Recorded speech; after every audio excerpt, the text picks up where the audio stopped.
Duperas y Duperas. Today on Dupe by the River, we're going to look back at the Union signing that the two of them in the same week. We're also going to look back at that thrashing that the Philadelphia Union put on Houston last Saturday. Oh, boy, oh, boy. We're also going to look ahead at this upcoming Saturday as the Union will be traveling in Cincinnati to face off against the Cincinnati Union. And don't you dare go anywhere because you do not want to miss this episode of Dupe by the River. Let's get it started, guys.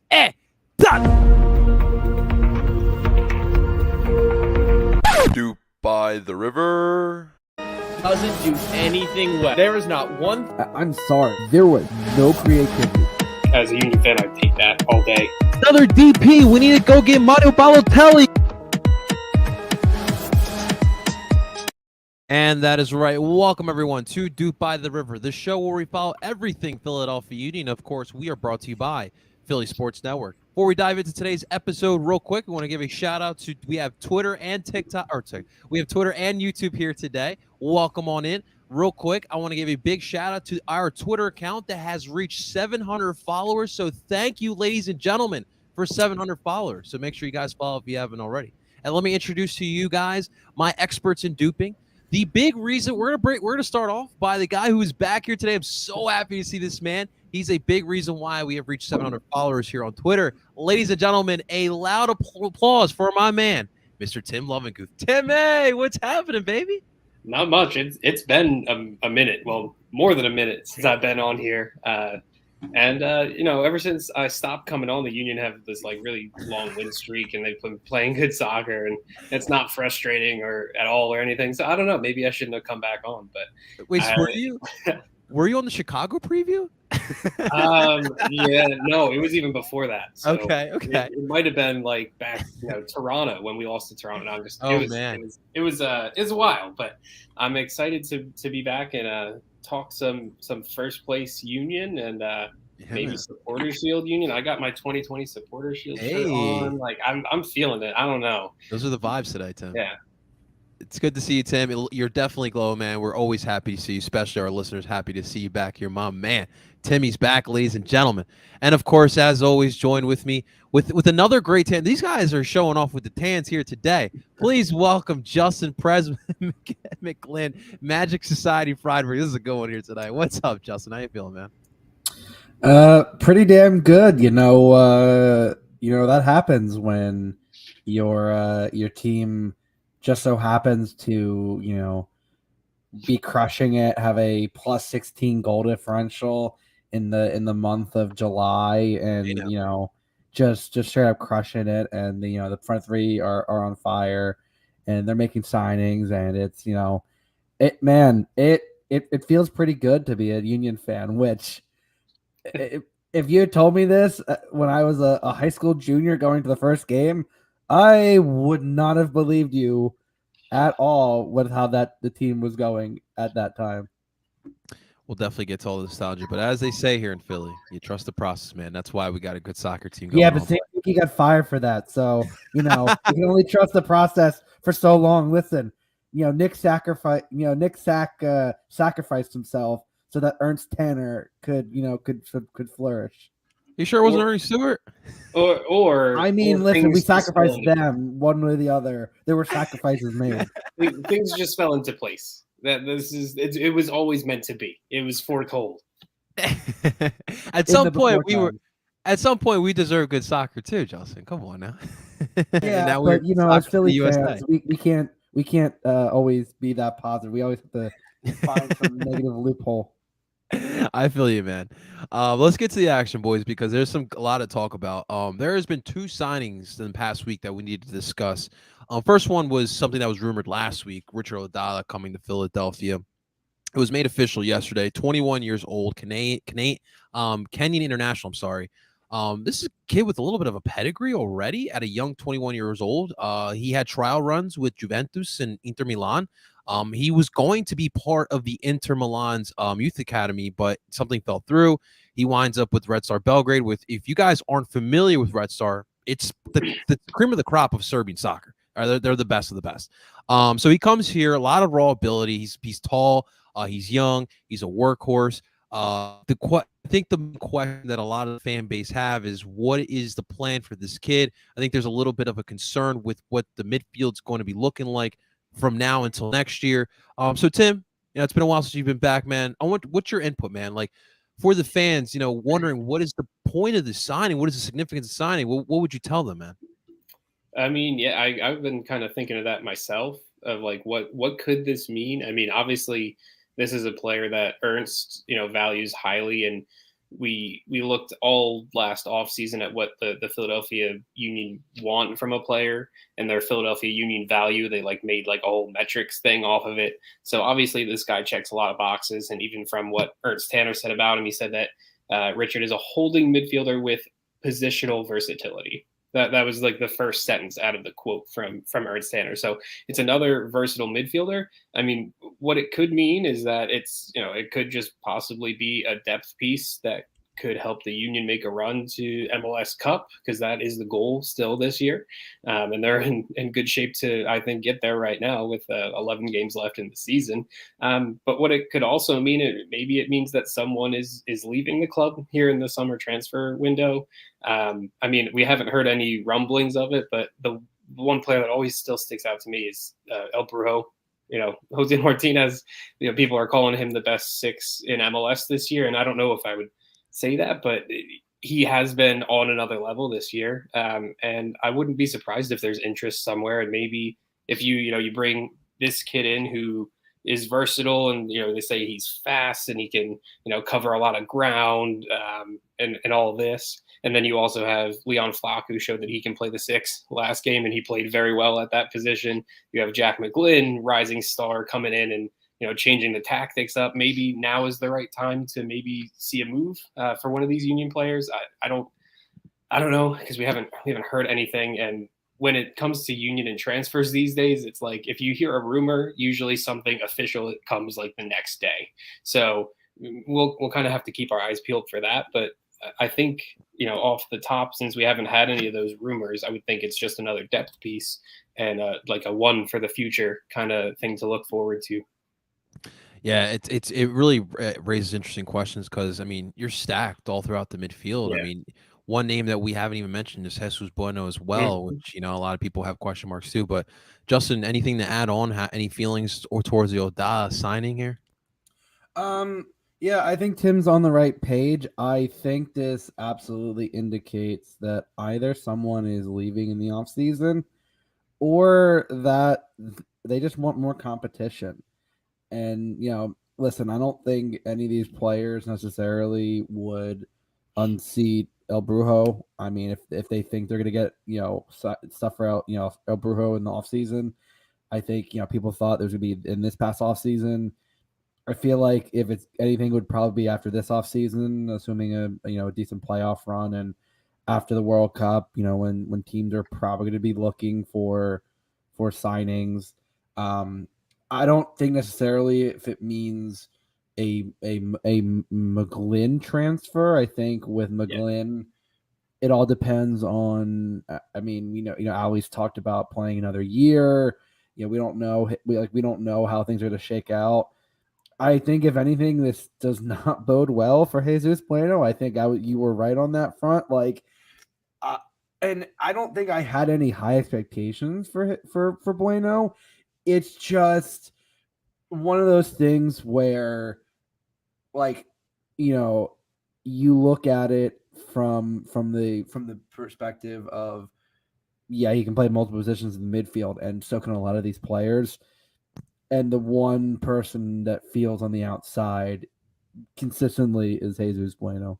I know it's such a weird situation, because you get these players, right? You get a couple of these players who you just want to see what they can do with some consistent minutes. And I think one player we could put there is Matthias Davo. I just don't know, but I guess Jim saw something in practice that told him that he wasn't good enough. And so it just really is interesting. But I mean, even guys well, first off, hello, Mike. Good seeing you. Good seeing our friend Mike Thomas here. But even Mike Thomas has told us, Jesus looks solid with you too. So it's interesting why he doesn't get a little bit more play here with the senior team. But hey, it's Jim knows what he's doing, right? What's up, Tommy? It's good seeing Tommy in the building. Thank you so much for checking on here, Tommy. Tommy, I saw the Copa America final, and I want to give you a big shout out. You were the one that really got me going. And although I was upset over the result, I'm happy with the team. That was a very good result for women's side that never has had much success. So it was definitely a good night on Saturday for sure. But speaking of success, gentlemen, real quick before I get into the Houston, I was about to get ahead of myself, but we had a signing here today. This is actually a Bogue bomb. So when you hear a Tommy Bogart bomb, I mean, it's a legit thing. So according to Tom Bogart here, the Union made another signing. They have went out and signed an 18-year-old. Yeah, we got another youngster here. 18-year-old Abasa Aramayao. Yeah, I think that's how you pronounce it, guys. Now, if we have anyone that wants to correct us with the pronunciation, as always, we welcome that. Yes, if we have any native African speakers who would absolutely love to help us phonetically pronounce this, please help us save us the potential embarrassment. Well, you know what, Justin, to that point, I think it's a good thing if we can't pronounce the name, because the last players that we got that we couldn't pronounce turned out to be solid players. Casper Shabilko, Mikel Uwa. So, I think this is not a bad case, but comes from the Slovakian league comes from MSK Zlina. So, I mean, to me, this seems like just a piece another one that they want to add on, see if they develop, turn into something. I did see someone actually, someone literally commented in Tom Bogart's comments, like, what does that mean for Brandon Craig? It's freaking out about Don't worry, guys. Don't worry. Brandon Craig is going to be okay. But Justin, any thought on an 18-year-old signing here? Yeah. So, like, the Bogue bombs are legit. He is the American Fabrizio. We don't have a here we go for Tom. This one I would love for Bogues to get his own little catchphrase. I don't know exactly what this means. I mean, from what all indications, there was a mutual termination of his contract, and I guess that kind of freed him up, and Ernst must have had him on his radar. And listen, 18 years old, big center back. From all we saw, like 4 games with the first team, like there's really nothing to go on. So I can't even bullshit my way and be like, oh, he's gonna be great. He's athletics. Like there's literally almost no tape on him. There is not a lot to go on. I'm assuming he would start with U2 and see if he can push for minutes come next season. Mike's got an interesting one. It feels like a little bit like the Mbaizo signing, young kid. We'll see where he is in a few years. Yeah, Olivier definitely, like, how long was it? Did it feel like, do we still have him? Like, it was like, it just felt like he was buried. Remember, he was buried under Ray Gaddis for so long. You're just like, what does he have to do? And all of a sudden he gets it and just runs with it. And so, I think it could be one of the situations where Baizo's been with us since 2018. Like, how long was he buried beneath Ray Gaddis? And it was That's wild. I forget that myself. Yeah, like eventually he found a way, and he just was patient. And I think it's people have this weird thought process that every signing from Ernst is going to just immediately straight to the first team. Like they're going to make an impact no matter what. It's like, a bunch of these signings do take time. Not everyone's a Carranza or an Uwa, or to this point, Gosling in a second season. Hell, Kai Wagner wasn't exactly, no one knew much about him, and it wasn't exactly expected to light up the league like he has. Like, and that took patience. Kai, there were some struggles in his first season, and he has been able to make an absolute name for himself. And this is a signing where, who knows? Because listen, you have a great center back pairing of Glasnes and Elliott. You have Brandon Craig in the wings.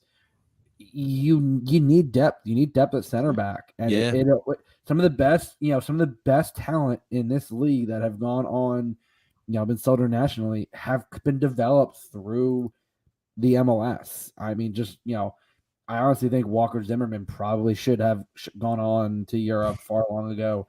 Aaron Long should have gone to Europe, a number of years ago.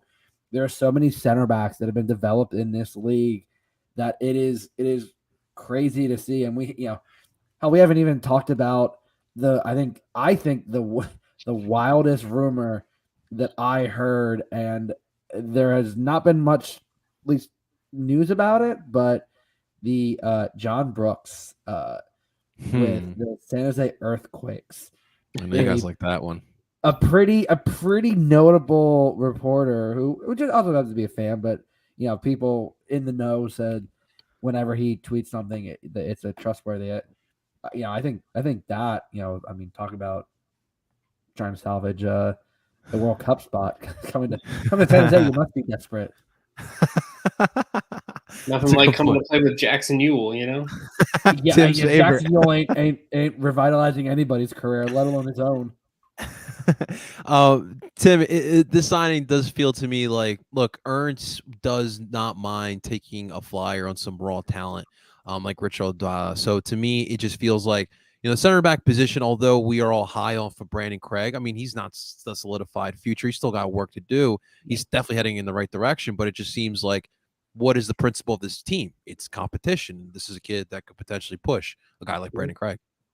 Yeah, I think so. I mean, we'll have to see, especially when it's an official one. I know it's a bogus bomb, but we haven't got the official word from the club yet. We need that union admin first. Yeah. But no, I think if this player comes in, we forget when Finley left. Like now, we only have 3 center backs. So if they're thinking he can be a 4th center back on the roster, I don't know if that's the case. I think I agree with Justin. He's probably more of a U2 type of player, unless he comes in and he really, wows everybody. But, you need a 4th center back at some point just to have back there somewhere. And I know you could play Cole Turner there, who's been with U2. I was gonna say. You could play, any of the other U2 players probably could be a 4th center back because, knock on wood, we're not going to run through 3 very good center backs and have to rely on a 4th. But this kind of just shows like where Ernst's mind is, that he's probably thinking for the future. So check out what Mike said here. Craig's stock may have actually risen to the point of sale for the Union already.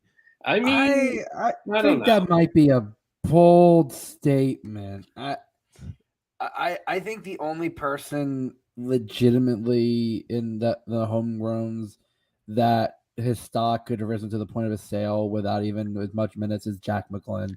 Agreed. 100%. Yeah. Jack McGlynn is the most likely out of this, these homegrowns to be sold. I think Brandon Craig, I mean, he's moving well with you too, but I think potential alone. I mean, he could be sold. We could be way off base, but definitely does not feel like, at least to me, the point where he could be sold off now. Yeah, but how often are European clubs going after under 20 MLS center backs? I mean, they're coming here for our midfielders and some of our forwards, maybe our fullbacks too. But I've yet to see like a center back that's like 20 years old getting sold to I mean, the only one that I can think of MLS off the top of my head is... Was he center back or was he fullback? I thought he was a fullback, but you could be right. Isn't Chris Richards a center back? Am I getting that mixed up? Yeah, Richards is a... There you go. Well, there's one. With Crystal Palace. Yeah, well... Unlikely Brandon Craig gets a lot more minutes with the Union. Most of his value will be driven through the youth national team. Okay. Yeah. I mean, I think there are players like that. Who knows? I think it's Mike with the confirmation. It's early to tell. It should be interesting, guys, and I love this. This is part of what we're trying to build from within, build from these youth, and you're taking chances on some of these young kids from outside the country. And Ernst has a keen eye for talent. It's not always going to hit. You will have your Matisse Orveks. You will have those duds here and there, but for the most part, he's been batting over 200, as I like to say. But gentlemen, let's get to this matchup here, because for the second time in what I think it was like a month, the Union absolutely demolishing another team. Houston, very similar to DC, in my opinion. We'll get to that in a little bit. But the Union, they came out and ready to play, lined up in the prototypical 4-4-2 diamond. The only difference is we'll get to the right fullback position, but Mbaizu got another start, ladies and gentlemen. No El Brujo Martinez, as we knew, because of suspension. Leon Flock was started at the 6th. That means Jack McGlynn would get the start at the left shuttle. You still had Bedoya at the right, Gazek at the tip with Uwan Carranza up top. And it was a free-for-all. Like, quite literally, it was an honest free-for-all. Gazek got it started in the 23rd minute. followed by a Jack McGlynn free kick goal in the 42nd minute, up for MLS goal of the week.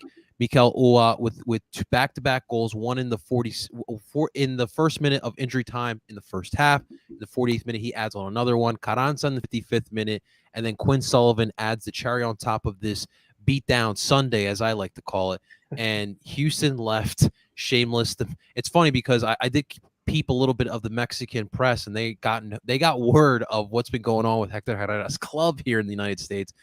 So they're killing them a little bit over there in Mexico, but this to me was just a match that the Union continued to show that they're not this Red Bull high press style of soccer. They can possess the ball, they can attack with the ball, and gentlemen, the big three, Carranza, Ua, and Gazdag, they figured it out. Like they're clicking on all cylinders, and this was a really fun matchup. Tim, what was your biggest takeaway from last Saturday, man? I mean, besides the goals, just like you just said, the team now, this Union team can decide how they want to play, and it's still Union brand soccer. It's still going to be like high intensity, but now they can decide how they want to play based on opponent. They don't have to go out and just do a press or a counter press and then balls over the top. If they want to play with possession like they did against Houston, you can, drop in a Jack McGlynn who will play on the left side. And then you can trust him and Bedoya to kind of work as like your quarterbacks and find the open man. And like, that's all they did against Houston.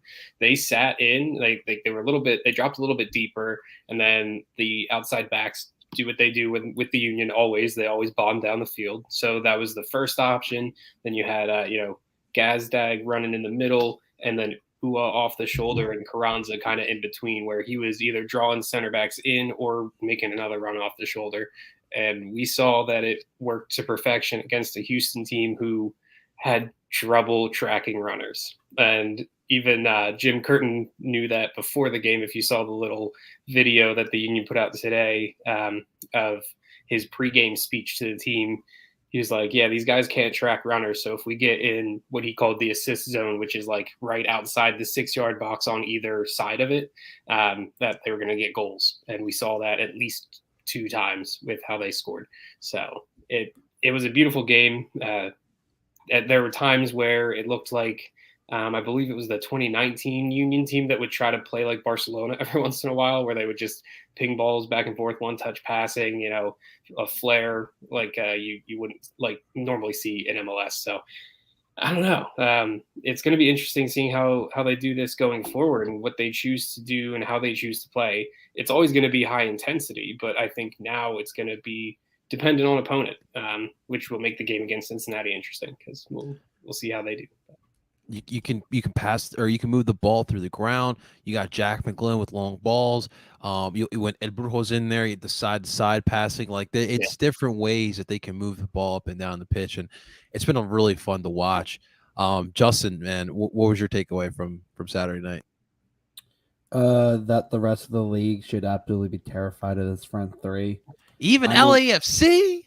Yeah. Oh, absolutely. I said to Tim, I'm like, okay, you have Gazdag on 11, you have Ua and Carranza on 8. Name me a time ever that the Union have had more than one double-digit goal scorer. I'll save you the time. They've never had more than one. Like, the fact that you now have, and I easily think they will all have double-digit goals. Yeah. At this point, I think Gazdag could have at least 15. I think with Ua and Carranza, I'd say you have 11 games left. Yeah. I say you could probably get them both to probably in the middle of the 10 to 15 range, so 12 or 13, which would still be pretty, between 3 players. I think so far they are on pace to break the record for most goal contributions from an attacking trait, which again, it is absolutely mind-blowing that, I mean, people were like, after, Daniel Gazdag's last, first season, it was like people were actually ready to no one really gave him the honest respect that he had. Like, and like, oh, well, it's either this season or bust. It's like if you looked at the last 2 months of the season and the playoffs, you saw what Daniel Gazdag could do. And, now, and I said this, with better strikers, it would be amazing what would happen. And the first game, as soon as I saw him and Carranza linking up, I instantly knew that this season was already going to be different. And he has taken a grip and he is on fire. I mean, this season he has just he finally has a striker that is willing to combine with him. He has a striker in Uwa who, Jim Curtin said himself that Mikael Uwa went to his office unprompted and said, "Hey, what can I do to get more touches?"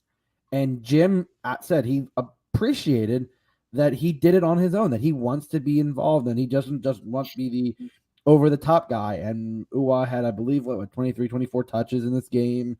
He had a great, at this point, hockey assist on the first goal.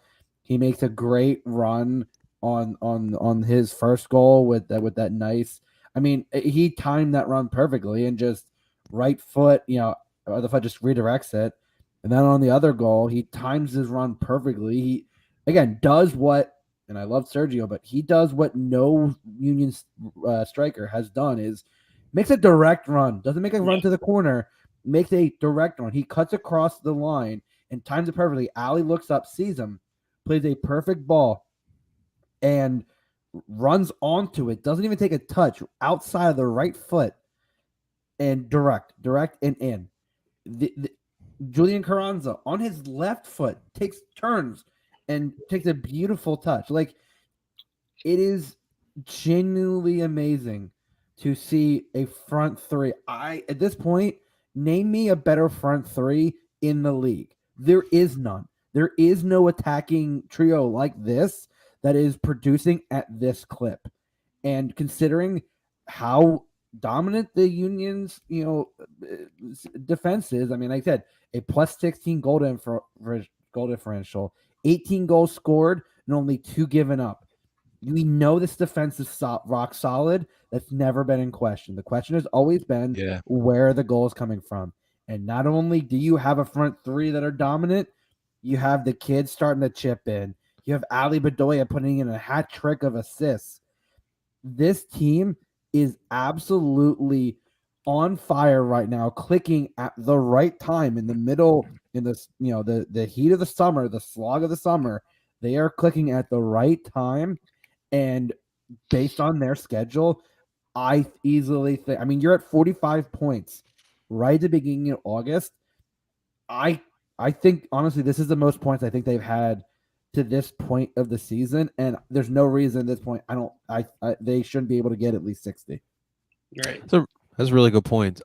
Tim, I wanted to ask you because when I watch this team, and you heard Matt Doyle earlier in the year talk about the whole space eater concept with this team, doesn't have that same high pressing type of style like that 2020 team. And shouts to Kevin Kincaid. I love the discussion of the 2020 roster versus 2022 roster, but it doesn't really feel like that. But it doesn't mean they're not as aggressive. I do see this team, even in the midfield, lose the ball, corralling whoever has the ball and trying to get the ball back and get on those counterattacks. But it does feel a little bit different now, the way they kind of harass attackers. Yeah. Well, yeah, I think that, just to bring up that point of the 2020 team versus this team here, the ethos is still the same. The team spirit is still the same. It's to go out and be more intense. Like, however you need to be more intense, you need to go out and be more intense.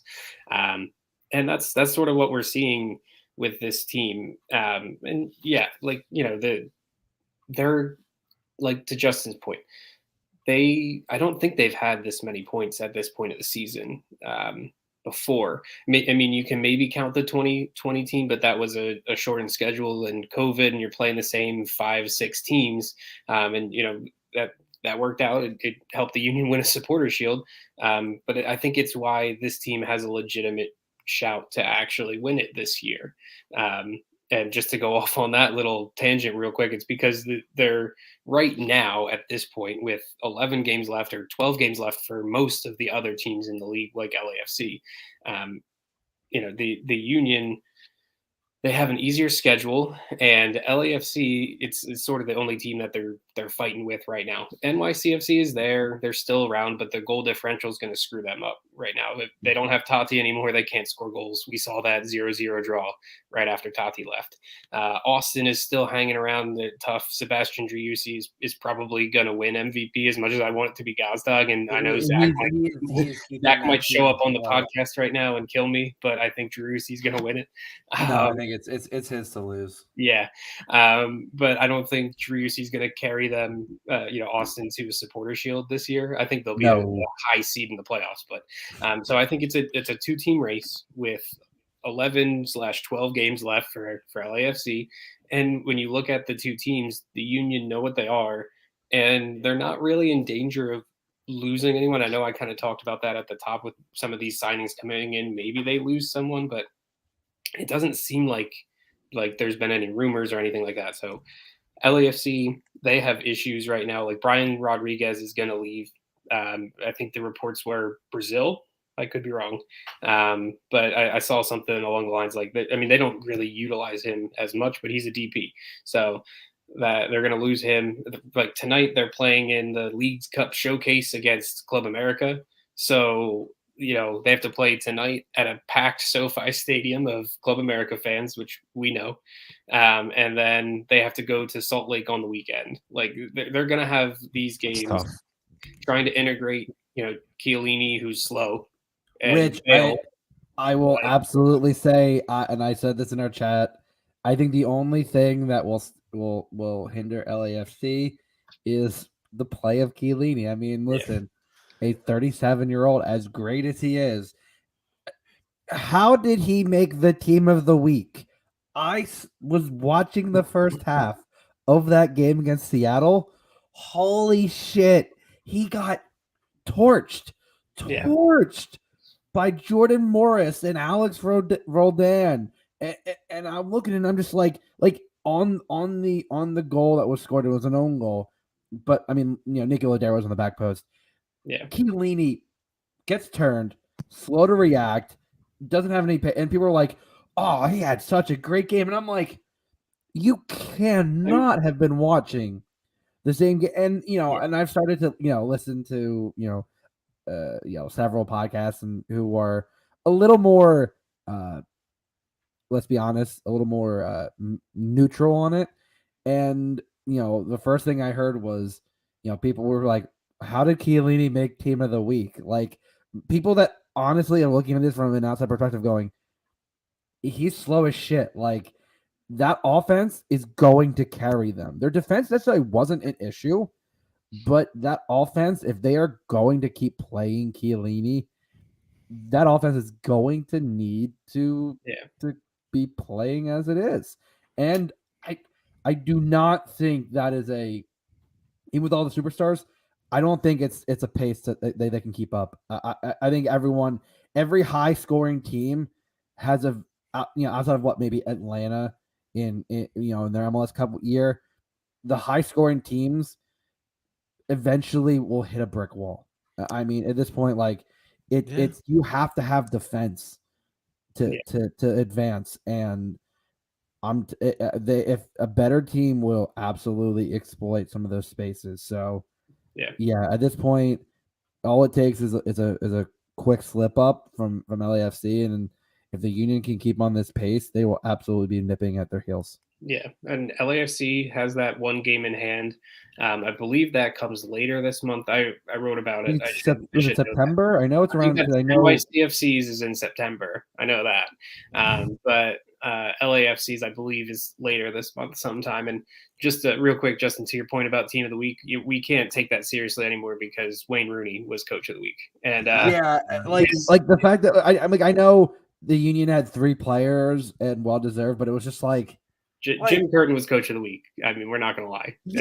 Listen, the only reason that tactics and had his pressing team play possession-based style with 2 deep-lying midfielders like that, anyways, DC is losing 3-0 to Charlotte right now on a Wednesday. So take that, Wayne. Come on. Yeah, well, and listen, the only reason he did it because people were like, "Oh, it was such a great game." First time, like, it's because he dominated Orlando as a player, and they just wanted to keep the narrative. It's like that Orlando is saving their strength. They're putting all in. They're absolutely going all in on Open Cup. At this point, they just want to stay above the playoff line. They don't give a shit where they are right now. Right. Makes it interesting. Well, listen, this was a fun one, guys, and you're not going to thump every single team out there. And I would anticipate that our next matchup would be another thumper as well by the Union, but it's going to be a tough one, boys. And I think that the confidence these guys are rolling on 5 straight wins as well, something we haven't mentioned too. I think it's going to roll through. Now, next up, we got Cincinnati. We all remember what happened last time. So, as always, guys, we have you guys the expertise from the other side. So we're going to give you guys now the pre-recording interview that we had with Laurel Failer, from the Queen City Press. She's going to give us all the insight that we need for this upcoming match against MC Cincinnati. So without further ado, ladies and gentlemen, please welcome Laurel Failer. Rosie Dubetta is now joining us on the DOOP by the River guest line to help us preview this upcoming match against FC Cincinnati from the Queen City Press. Please welcome Laurel Failer over here to help us preview the match. Laurel, how are you? Welcome to DOOP by the River. How you feeling? I'm doing well. Thanks for having me. Happy to come and talk with some. You guys are Philadelphia East. This is Philadelphia West, as it's been affectionately called since Chris Albright and Pat Noonan got here. So, well, I definitely was going to ask you that. It's obviously something that we've kind of been joking around here in Philadelphia. We got the moniker of Cincinnati. We call them the Cincinnati Union. But for you as someone who covers this team, like, how do you feel about like all the influence from Philly over there? Sergio, Pat Noonan, Chris Albright, Harris. We'll talk about a little bit. Gaddis. Yeah, we joke a little about it because people really complained out of the last regime. It was all like Dutch, Dutch connections. Everyone that came in seemed to have some kind of Dutch connection. So now it's just a Philadelphia connection, and it feels familiar. It's something different and something that obviously is working much better. So it's a welcome change, but yeah, it's kind of interesting to see just how many Philadelphia guys have come over here. I'll be honest, it's hard to hate you guys because of some of the players that we fell in love with here in Philadelphia. I will say I don't appreciate Chris Albright continuing to pick apart our team. I'm sure you remember the rumor of him going after Jim Curtin last offseason or end of last year, kind of. And so that's the only one. But hey, it's kind of cool seeing Sergio and Harris, some of those guys getting another run in the MLS. Yeah, I mean, it's a lot of guys that he helped bring to Philadelphia. Yeah. So it shouldn't be a surprise that he would want those same guys over in Cincinnati. So, and obviously something has been working because you guys have definitely been turning around here, Laurel. I think before the season, I'd never depicted Cincinnati be in a playoff spot. I had asked someone asked me earlier this week, who do I predict being the Eastern Conference during the playoffs? And I'm like thinking to myself, like, Cincinnati is definitely right there when we're looking at it, big playoff picture wise. So last time we faced off, this is gonna be the second one. It was a 1-1 draw here in Philadelphia. We talked about it a little bit off the air. That was a game where it felt like Cincy kind of won that one. It was a good first half by the Union. Cincinnati turned it up in the second half and walked away with the point from Subaru Park. 1-6-1 since then. So even you guys are playing like the Union on the pitch as well, getting all these draws. So kind of, what's it been since that June 18th game? How's been the form of Cincinnati? How's it changed since that June 18th game? Well, that game seemed to be a real turning point because, they got the draw there and then they won their next match. I'm trying to remember. I think that was the game at Minnesota, maybe. So they were looking better. And then all of a sudden, just the draws started piling up. I think they have 6 draws in the last 7 matches. And I think it would be 7 in the last 9, starting with that Philadelphia game coming out of the international break. So it seemed like it was going to, that was a good draw for them.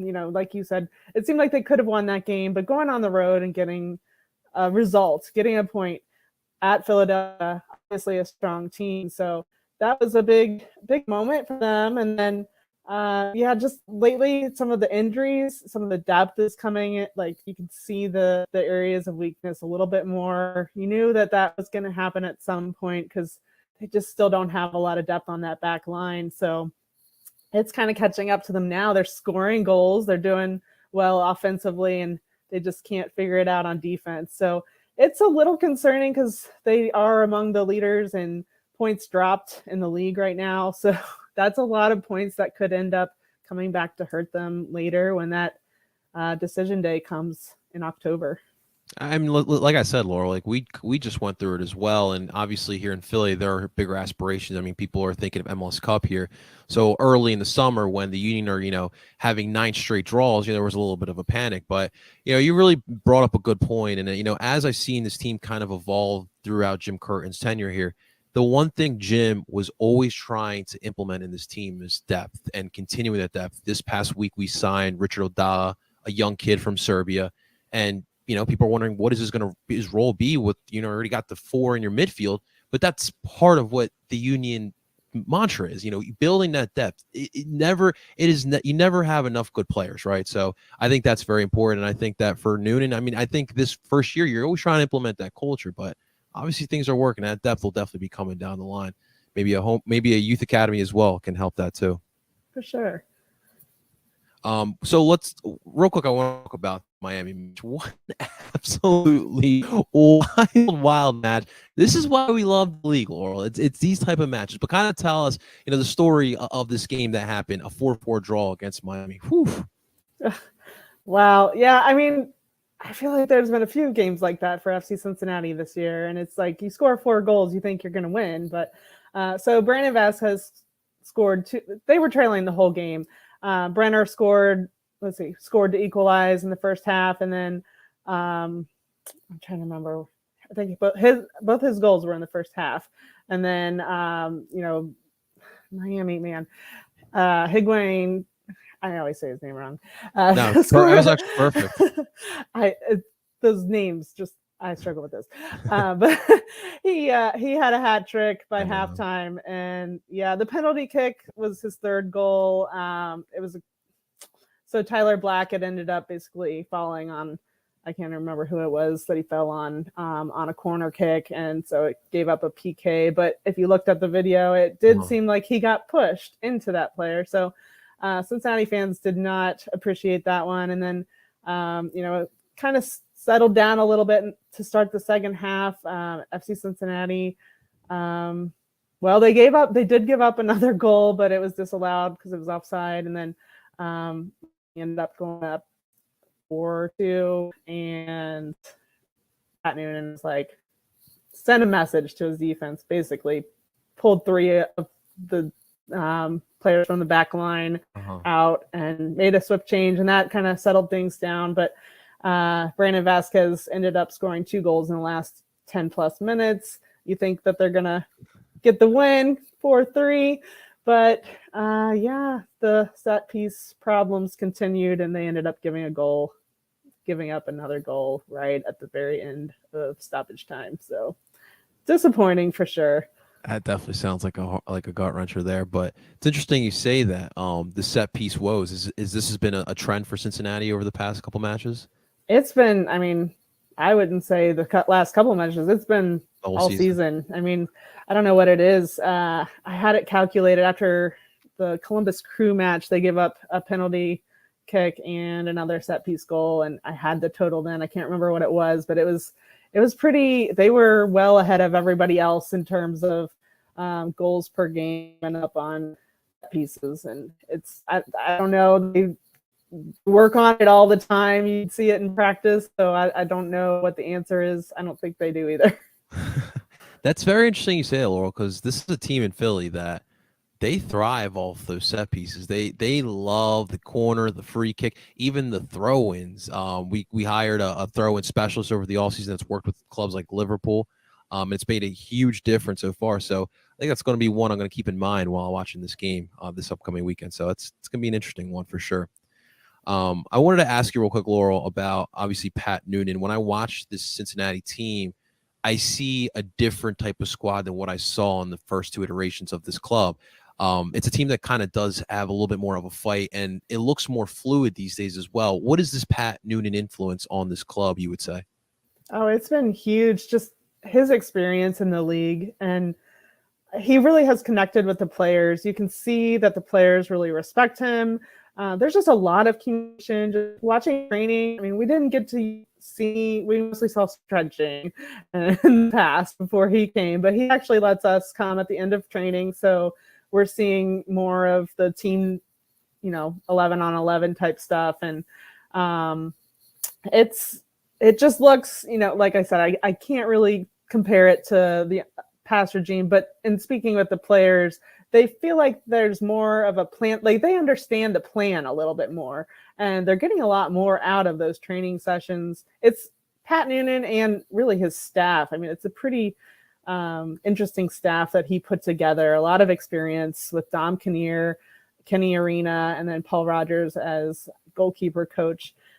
They've done it's been amazing to see kind of the chemistry, just the morale in the locker room. Obviously winning helps that, but I just think there was more belief in what they were doing because they knew he had experience in the league and they could see his plan. And then also just the way he's utilizing players. Like at the beginning of the year, it seemed like they wanted to go with a 4-4-2 diamond midfield, kind of what was done in Philadelphia. Yep. But first game, they lost 5-0 to Austin, and Pat Noonan was like, nope, this isn't going to work. So he was willing to adjust his plan. Also, FC Cincinnati has a lot of wingers on their roster that really don't need a 4-4-2. So it was going to be some of the, Alvaro Barreal he's been playing really well, but they've had to find ways to get him on the field, and that wasn't going to happen as well in a 4-4-2. So really just being flexible and willing to use guys in roles that,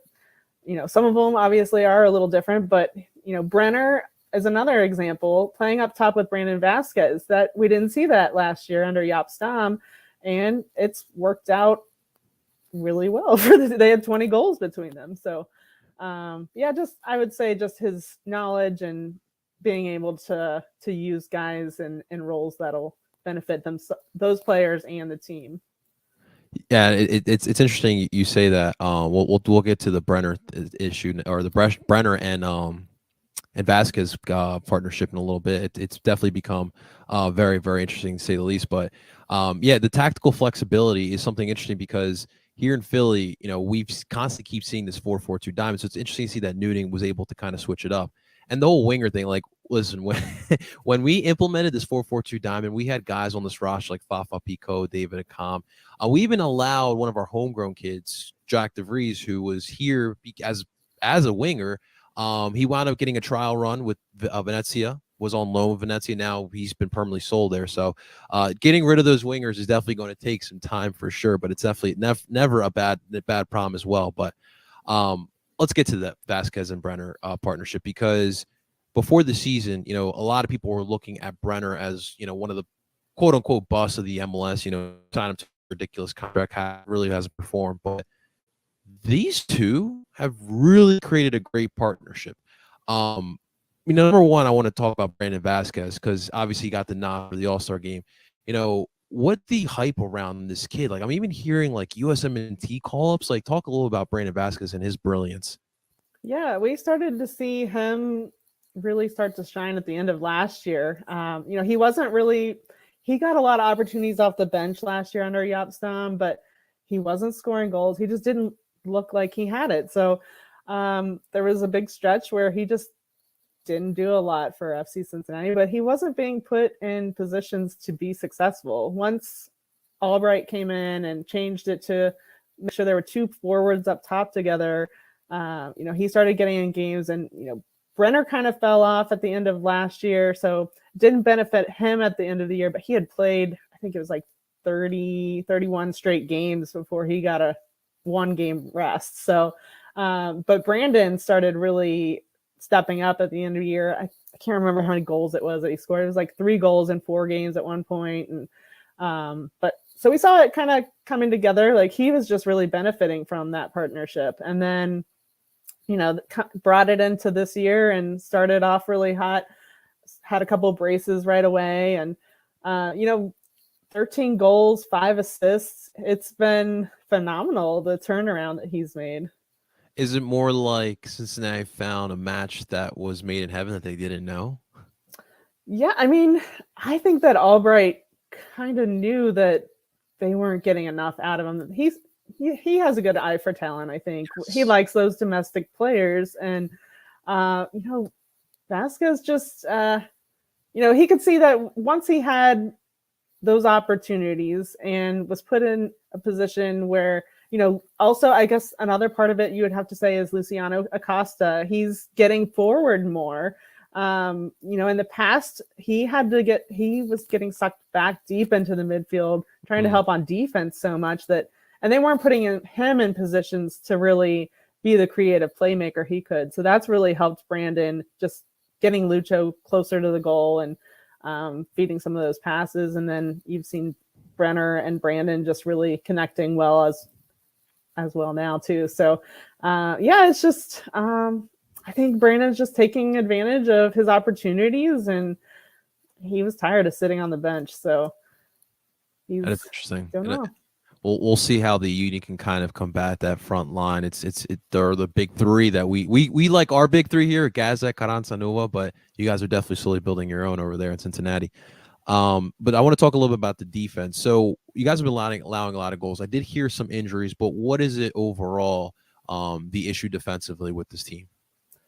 Well, there was a little concern going into the start of the season because they basically had the same center backs that they had last year, which the defense was not good last year either. So that was a concern. But, Chris Albright was kind of stuck with some of those contracts. And then, they drafted Ian Murphy to add some depth. And then it was a little surprising they ended up trading Gustavo Vallecilla to Colorado back in April. So people had seen him as maybe a good young piece that they could develop. And he ended up, getting a bunch of GAM for them. But, so, yeah.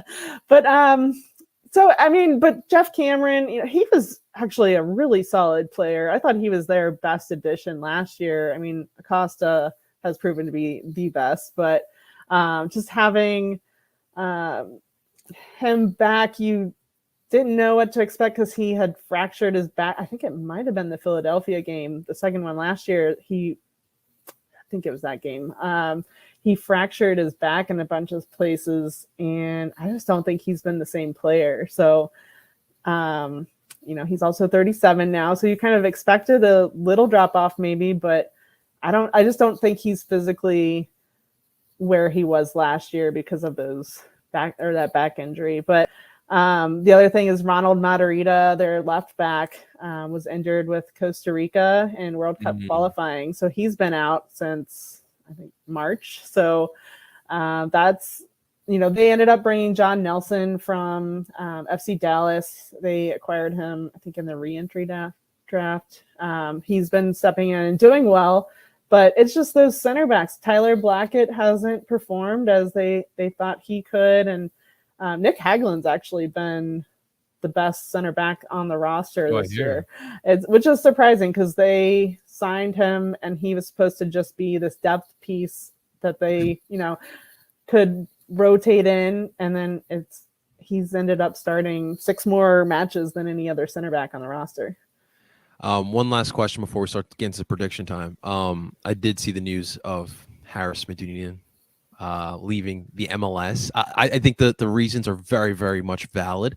But I guess how much of a surprise was it for you guys over in Cincy with Harris, the Harris news this week?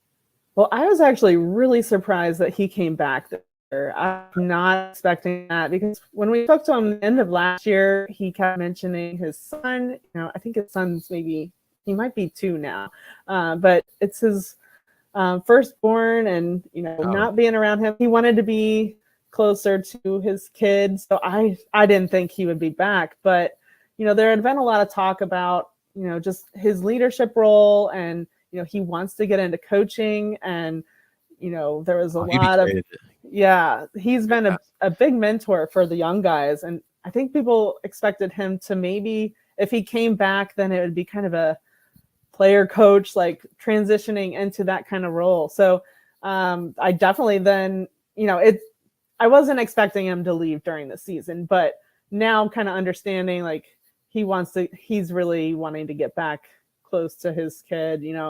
I think there's some other just family situation stuff going on right now. So he wanted to get back. I don't know exactly. His wife from Israel. I don't know if that's where she's or if they're in the Netherlands, but he's going to be signing with Pexula. So okay. We'll see.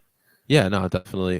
We had something a little bit similar with Jamiro Montero, but obviously he just wound up staying in the MLS. But listen, I mean, family comes before anything else, so you definitely feel for that. I mean, at this point of his career, too. I mean, he's just playing out of nostalgia. I feel like at this point. But no, I mean, you talked about, and that's the really key part about Laurel. Like you talk about how he's been able to shift a culture in Cincinnati. You literally did the same thing here in Philadelphia. We just played Houston with Fafa Picault, and I think of him. I think of CJ Sapong. I think of Harris Medunian. And those type of dudes really help shape what we got right now and the culture that we have right now. So he's a really big key for that. And I like we just said, definitely see him coaching somewhere in some type of league. He can come back if he wants. We'll do a coaching job for him. I think that was part of it. I think that Chris Albright did not want to see him go coach. I'm totally joking here, but like he wouldn't have wanted him to go to the Union. He wanted to keep him with him in Cincinnati if he was coming back. So it's we just Cleberson, of Union fan favorite here, was part of the youth academy. He crossed enemy lines. He went to NYCFC as an academy coach and possibly maybe being part of the coaching staff later on there. But it should be interesting. But let's get to the predictions here. All right. So first, what I want to know is what will be the potential starting 11 for Cincinnati this upcoming weekend? Okay. Well, let's see. They don't like when I share starting lineups, but I haven't seen enough from training to be revealing anything for sure. But I'm gonna go with There has been a big question about goalkeeper because Roman Celentano has been in there since Alec Can got hurt in April, but it's been some time and they've been giving up a lot of goals. It's not Roman's fault, but people kind of wonder, are we going to see Alec Can back in goal? So I don't know that it's going to be this weekend, but there could be a change. I'm still going to say that Roman's in there just because he's been in there for quite some time now. So Roman in goal. So they've mostly been playing kind of a 3-5-2, or you could call it a 3-4. We'll call it a 3-5-2. But so I would say probably John Nelson will be on the left, like wing back role. I guess I'm going to say Ian Murphy, left center back. Jeff Cameron, I guess, in the center, and then Nick Hagland, right center back, and then Ray Gaddis and Alvis Powell at right back. That's tough because they keep switching back and forth. I think it's going to be Alvis Powell probably is the preferred player right now. And then defensive midfield, you would have Obina Nwobodo and Junior Moreno, and then Luciano Acosta and Brenner and Vasquez up top. Okay. All right. So the last part of this. So give us a score prediction. And since this is a Union podcast, Laurel, what is a key for the Union to beat FC Cincinnati? I mean the secret's out there. You got to score on the set pieces. So I'm gonna say 2-2 draw, just because that's the safe bet with Cincinnati right now, and I guess Philadelphia has a lot of draws too. So I think they'll definitely be able to score a couple goals on the Union. I think the Union will take advantage of those set piece opportunities, and they'll end up in a 2-2 draw. It's the Jedi Master versus the Padawan learner. Oh, I guess Pat Noonan, Jedi Master himself too. So it should be a lot of fun to watch this upcoming Saturday. Laurel, as we always ask, where will you be watching the match here? Will you be in the press box? Yes, I'll be up in the press box. And now that I'm thinking about it, man, I wonder if they will start Harris Medunian, because they are. So his contract termination is effective after the game. I definitely think he'll get in. I don't know that they would start him just because he's not their best defensive midfielder. Oh, we know very well. But I mean, he's actually done really well. When Obina Nwobodo or Junior Moreno have been hurt or suspended,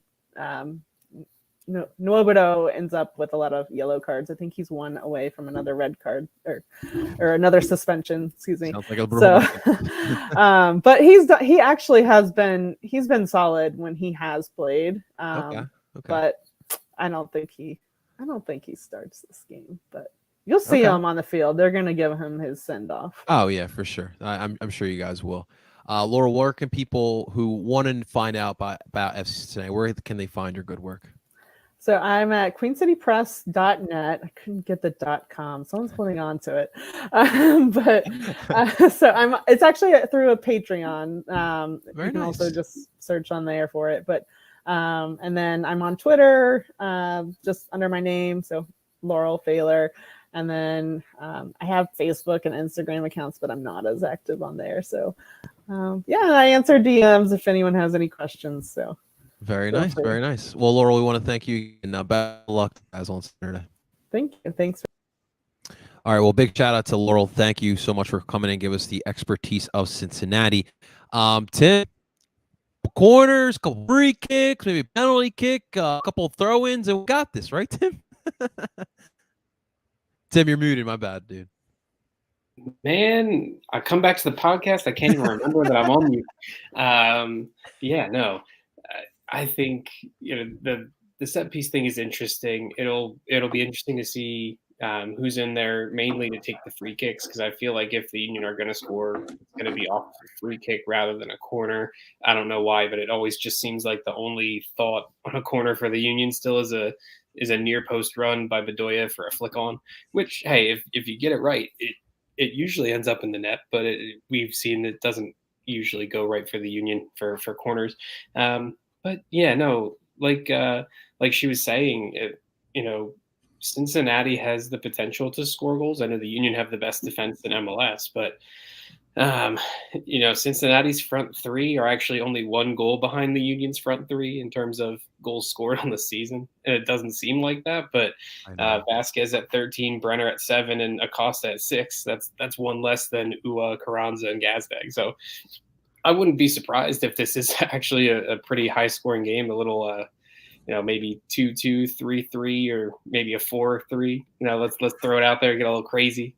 But I also wouldn't be surprised if it's Union get a shutout. Like that, it is what it is right now. Like that's their game. So, but if the game opens up the way that Cincinnati likes to play, and if the Union are trying to play maybe more of this possession style, then I could see Cincinnati having time to counter and to press that way, because they like to do that as well. So, Justin, you can respond to Tim, but I want to know from you as well. This partnership with Brenner and Vasquez has been really, really interesting to watch. I mean, we've all killed the Brenner signing countless of times, but it seems like they found for him and it's working, Justin. Listen, I think comparatively to his price tag, he's always going to be considered a flop. I think the fact that he's now scoring right around the time where he was being linked out, it was kind of ironic timing. I'm not really scared of Brenner. I think Vasquez is the threat. Lucho, we've seen enough of him in this league. You frustrate the hell out of him. You don't give him time and space. He starts to get frustrated. He starts to lash out. I think the Union did a pretty good job of that the last game. Vasquez, unfortunately, the one time you lose track of him, he just so happens to step aside and poke the ball in. So Brendan Vasquez has always been the concern this season, and Brenner, listen, is great. He's heating up, but he's not much. He's not. I'm not quaking in my boots just thinking about Brenner running down, and I just say I think Jack Elliott or Jakob can handle Brenner pretty easily. Well, Laurel also brought up Luciano Costa, which is a big part of their attack as well. We're going to possibly have Brujo Martinez back for this match, which obviously is really big. We know his ability to shut down number 10. So I think it's going to be a fun matchup. Getting El Brujo going up against Luciano Costa, having Elliott and Glesnes going up against Vasquez and Brenner. I mean, dude, that goal that Vasquez scored in Philly, the draw on June 18th. I mean, that was a great heads up play. I mean, he paid for it a little bit after, right? Yeah. But that's just the brilliance of Vasquez. He just finds any way possible to get the goal. And seeing Atlanta kind of just upset over it all, it's great to see, man. It's absolutely I mean, Brendan Vasquez, as I said in my preview article, which if you go to Philly Sports Network, go check out right now. You can check out my article. The one thing that I said, you know, it was, I mean, listen, Brendan Vasquez in both games has been the player to watch out for. But the one thing I mentioned was, do not keep your eyes off of him in the box. Yeah. If you allow him to beat you near post, he's going to poke the ball in. If you allow him to, you need to keep a close eye on him, and you need to make sure that your spatial awareness is good. Listen, Brenner may attract a runner, but as long as you have a tight marking on Brendan Vasquez, again, the fact, yes, he has scored 13 goals in 22 games played, but there are moments, like I said, all it takes is one moment. It just, you cannot allow him to get any space whatsoever. That's the thing. It can be genuinely frustrating to see him do nothing for 80 minutes and then just poke one home. Like, that's the thing. He does not need much space. He only needs is a chance. It's, you know, we talked about this like with Tati Castellanos. He could be doing nothing for 85 minutes and he'd score a goal. Like, you do not let up on a player like that. And I that's why I think if El Brujo can shut down Lucho, which I easily think he can, and you limit Brendan Vasquez, you don't give him space, I think the Union can walk out of TQL Stadium with 3 points. I think a big part of it is also going to be the starting 11, and that's going to be a big part of this as well. So let's look at some of these potential starting 11s. Tim, give us your starting 11, and Justin, let us know if you agree or disagree with Tim. That's a good question here. I mean, obviously, it's not the same thing every week anymore, Tim. It's not. Obviously, we got Andre Blake in the back because that's always going to be the same, right? An impermanent marker. I think I'm going to go with the change at right back for this game. I would want Nathan Harriel in there just to deal with a little bit of they have any runners coming on the left side there. Obviously, the rest of the defense is going to be Glesnes, Elliott, and Wagner. As much as I want to see Flock at the 6 again, Brujo's going to come back in and he's going to start. And for me, in this game against Cincinnati, I think I would then move Flock to the left midfield position and have McGlynn be an off-the-bench guy. Then start Bedoya, Gazdag, Carranza, and Ua. Okay. Justin, do you agree? Yeah, I agree with Tim's. I think that this may be the game where you see Nate come back in just because of his defensive one-on-one ability. Other than that, I see El Brujo coming in. You know, Leon the Shuttler, Ali, Gazdag, Carranza. Like, I think the right back at this point is one of the only changes that you'll see. It should be very interesting to see. All right, gentlemen, let's get to some predictions here. Justin, give us a final score prediction and just the key for the Union to get this dub, man. We want points here. I don't think Cincinnati's going to score more than one goal. I mean, 2 goals. Like, I mean, listen, at this point, the last time the Union have given up, 2 goals was what, against LAFC? Yeah, like, I think so. going back. What, almost 3 months? I just have a really hard time seeing them giving up more than one. I do think that Brendan Vasquez will be a handful, as he always is, but I think the Union defense is more than capable of keeping up to it. It's gonna be tough. But I think the Union walk out of Cincinnati with a 2-1 victory, and I think the key for the Union is exploiting the spaces in behind the Cincinnati defense.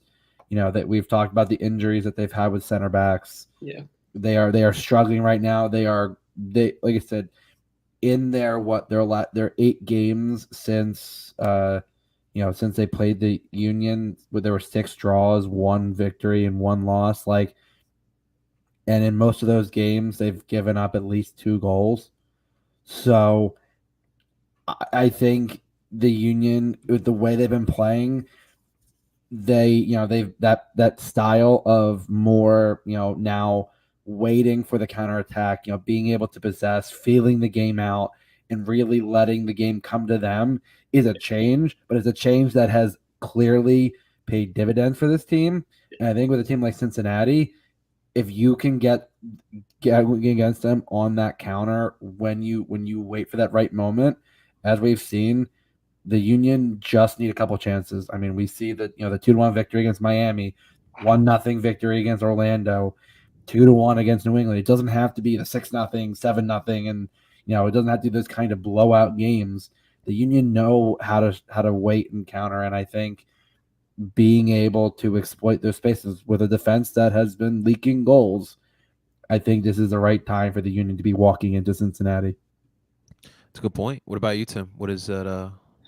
Yeah, I know I was a little crazy earlier, throwing out different score, things. I wouldn't be surprised if it is high scoring, but I think more than likely the way that these two teams are stacking up right now, it would probably be a 3-1 win for the Union, I think, is where my actual score prediction would be. I wouldn't be surprised if Cincinnati finds a way to get more than one, if it makes it a little bit more interesting. But like we've been saying, you guys have been covering when I've been off the pod, this attack is clicking and the midfield is finding ways to get assists. And the outside backs who we haven't talked about are getting assists. Like Kai Wagner has 11 assists on the year. That's ridiculous. I with Lujo Acosta for the league. It's crazy. But yeah, no. I definitely think the Union are going to score goals. It just depends on whether or not the second best front three in MLS, which is Cincinnati's, is able to find a way to break down a very good and potentially historic Union defense. So yeah. I'm going 3-1. Yeah, listen, I'm in for a high-scoring game, like a little shootout. Like we haven't had that this season, if I'm not mistaken. I'll have to look back at it. But yeah, one factor as well we haven't talked about was a factor in the June 18th matchup in Chester. It's Pat Noonan just knowing Jim Curtin very well because he was his assistant for, a lengthy amount of a time. Mm-hmm. So I think that's going to be a big factor. And I think what it's going to come down to, gentlemen, it's going to come down to defense. You have two clubs that obviously know how to score a goal, but Cincinnati does struggle in that department a little bit, and I think that is what's going to be the difference. So it should be a lot of fun. TQL is obviously one of the better grounds that we have here in the United States as far as the MLS goes. So it's always dope seeing our boys over there as well. So hopefully we can play a little spoiler there as well as we have been in the past. But gentlemen and ladies and gentlemen, this is going to do it for this episode of DOOP by the River. A big shout out to Laurel for hopping on in and give us her expertise for FC Cincinnati. Big thank you to both Justin and Tim for hopping on here today, giving us their expertise in duping. And a big thank you to you guys for listening on in today's episode. Of course, guys, you can find us wherever you stream podcasts. We're back on the DOOP by the River podcast site. So wherever you stream podcasts, you can find it on there. Make sure you guys hit the like button, subscribe on here. We'll be back at it next week to give you the live viewing of DOOP by the River. But until next time, ladies and gentlemen, that is Justin Perez, McGlynn Magic Society, Friedberg. That is Tim Lovinguth. Of course, I'm in Parcero, Philly, and we're telling you guys to DOOP on.